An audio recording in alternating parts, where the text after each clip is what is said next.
Arthur's construction company collapsed the day they found his body in the river. The police called it suicide, but his widow Eleanor knew better. For 30 years, she preserved the evidence while raising their children alone.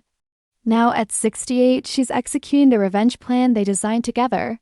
Blueprint more precise than any building her husband ever engineered, targeting the powerful men who thought Eleanor and Arthur Mitchell built their construction company from a single pickup truck into the city's most respected, Black-owned enterprise. They specialized in restoring historic buildings in their community, preserving architectural heritage while creating generational wealth. But their success attracted dangerous attention from Richard Hawthorne, a ruthless developer who wanted their prime properties for his luxury high-rises. When Arthur refused Hawthorne's buyout offers, the harassment began. Mysterious safety violations appeared on job sites. Insurance companies suddenly canceled policies. Key employees were poached with extravagant offers. Then came the anonymous threats photos of their children walking home from school. Severe brake lines on Arthur's truck, a fire that destroyed their equipment yard. The night Arthur died, he told Eleanor he'd finally gathered enough evidence to expose Hawthorne's corruption network. He never returned home. Police found his car by the river, his briefcase missing, his body bearing marks they called consistent with suicide. But Eleanor knew her husband, a man who loved his family more than life itself, would never abandon them. At the funeral, surrounded by their 3 children and 7 grandchildren, Eleanor made a silent promise. She would wait, preserve the evidence Arthur had hidden, and raise their family first. The revenge would come, but it would be served with the patience only a mother and grandmother could muster. For 28 years, Eleanor raised their children while quietly continuing Arthur's work. She discovered his hidden files, meticulous records of Hawthorne's corruption, including bribes to building inspectors, connections with organized crime, and systematic targeting of Black-owned businesses. Each document was carefully preserved, each witness statement verified, each financial trail documented with architectural precision. She watched Hawthorne's empire grow, noting how each of Arthur's former properties became luxury developments that displaced long-time residents. She saw how Hawthorne's children inherited his corrupt practices, expanding the family's reach into politics and banking. But Eleanor waited, knowing true vengeance required perfect timing and overwhelming evidence. Her opportunity came when Hawthorne announced his final project, the heritage towers that would demolish the last Black-owned businesses in the historic district, including the community center Arthur had helped build. The development would erase the neighborhood's character entirely, replacing it with sterile luxury that honored only wealth. Eleanor, now a respected grandmother active in her church and community organizations, began mobilizing the network she built over decades. Her son Michael, now a successful architect, used his professional access to gather current evidence. Her daughter Sarah, a financial analyst, traced the modern money trails. Her youngest, David, a journalist, prepared to break the story when the time was right. They discovered Hawthorne's operation had evolved but followed the same patterns. He still used shell companies, still bribed officials, still employed intimidation, but now with digital sophistication and international reach. The evidence Arthur gathered decades earlier provided the foundation, but the Mitchell family spent 2 years building the modern case. Eleanor's strategy was masterful. She didn't confront Hawthorne directly. Instead, she began leaking small pieces of historical evidence to his enemies, business rivals, jilted partners, politicians he'd betrayed. She watched as Hawthorne's empire began showing cracks, his allies growing nervous, his operations becoming desperate. The tension escalated when Hawthorne's son approached Eleanor with an offer to buy Arthur's old company archives, claiming he wanted to preserve local history. She recognized the move for what it was, an attempt to destroy the evidence. Instead of refusing, she played along, feeding him false documents while protecting the real evidence. As the Heritage Tower's approval meeting approached, Eleanor prepared her final move. She gathered all the evidence, Arthur's original documents, her children's modern research, witness statements from dozens of affected families, into a case so overwhelming that nothing could save Hawthorne from its impact. The night before the meeting, Eleanor visited Arthur's grave for the first time in years. "The wait is over, my love," she whispered.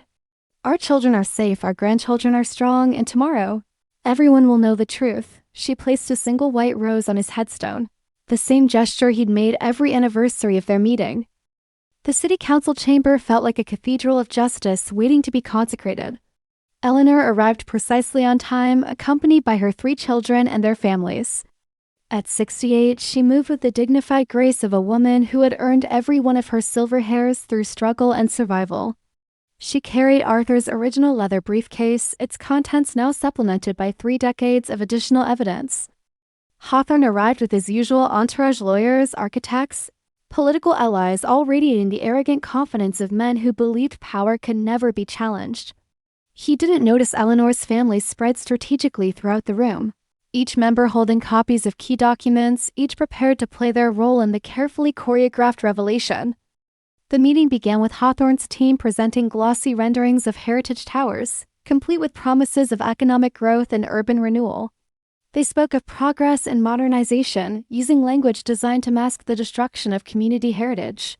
Council members who owed their positions to Hawthorne's support nodded along, already rehearsing their approval speeches. When public comment period arrived, Eleanor didn't rush to the microphone.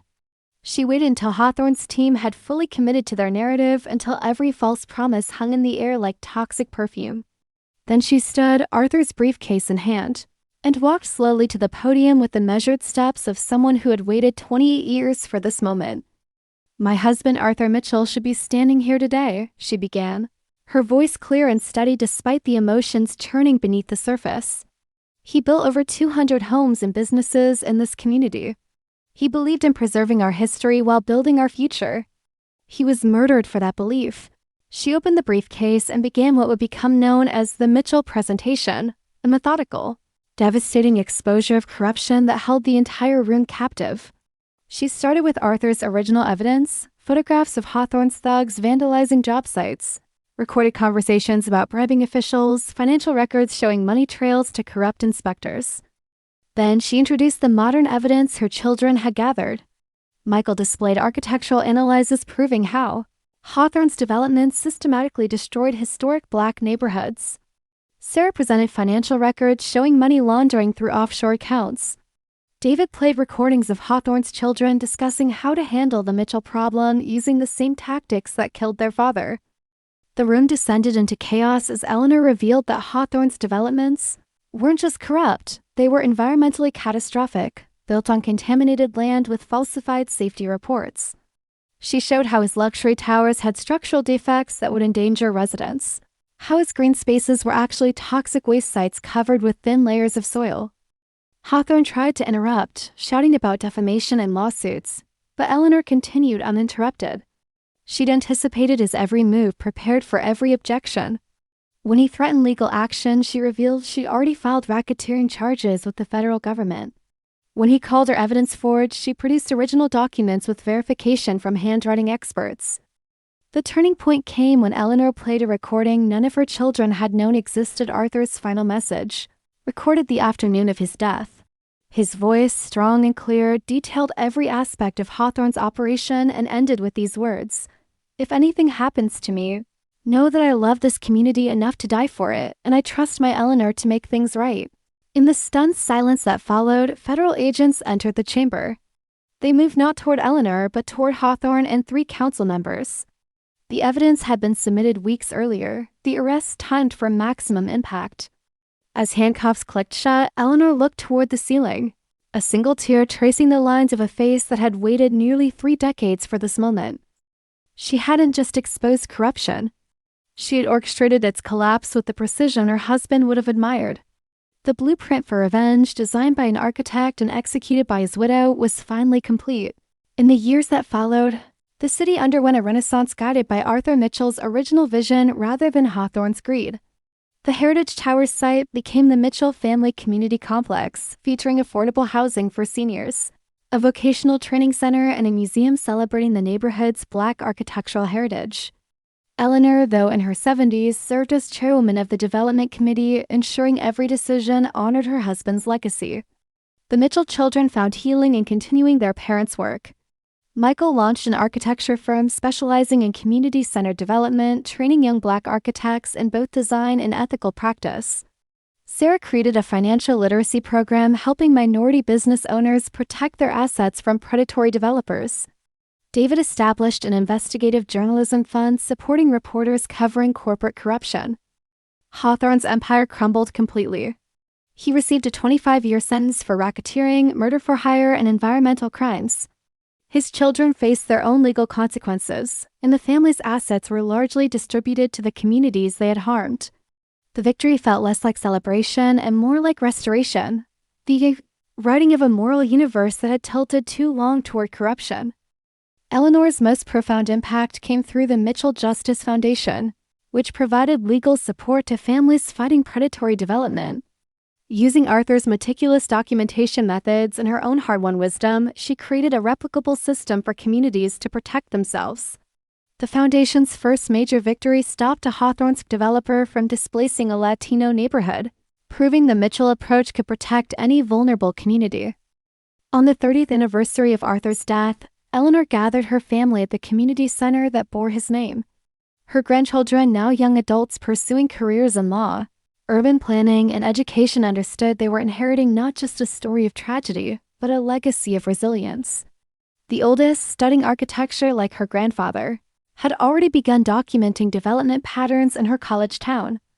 The physical reminders of their struggle remained visible but transformed. Arthur's original construction office, once vandalized and abandoned, now housed the Mitchell Foundation headquarters.